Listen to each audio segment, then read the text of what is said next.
ce sont des rues qu'ils empruntent tous les jours sur le chemin de leur école. Mais aujourd'hui, pour ces CM1, c'est visite et découverte de leur quartier. Ils sont l'une des 3 classes du Vieux-Lyon, lancées dans un projet artistique inédit, créer, puis faire se télescoper dans 10 mois lors de la future biennale, art contemporain et patrimoine. Le projet, moi d'abord, j'ai un désir de faire renaître un peu le Vieux-Lyon avec l'art contemporain. C'est possible? Ah, je n'en sais rien, c'est un essai là. Et on commence par les écoles. Première étape, leur faire lever la tête et ouvrir les yeux sur leur cadre de vie. Elle a été construite entre le XIIe et le XIVe siècle, c'est-à-dire qu'on a mis 300 ans pour la terminer.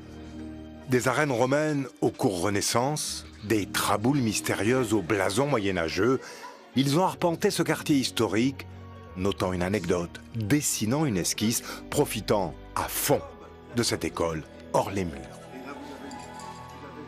Dans quelques types d'enseignement que l'on soit, il n'y a rien de tel que d'être sur place, de voir, de visiter.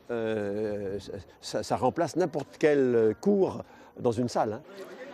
Comment faire ensuite? Se rencontrer patrimoine et art contemporain, vieille pierre et création 2.0, ce sera là le défi d'un projet étalé sur toute l'année scolaire. Quand je travaille avec des enfants, c'est une page blanche qu'on remplit ensemble.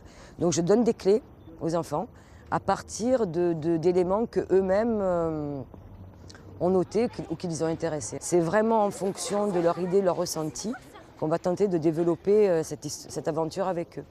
Et pour une fois, il ne s'agira pas de relever les copies, mais bien de les exposer, qu'elles prennent la forme de dessins, de sculptures ou d'installations. Rendez-vous en septembre 2019.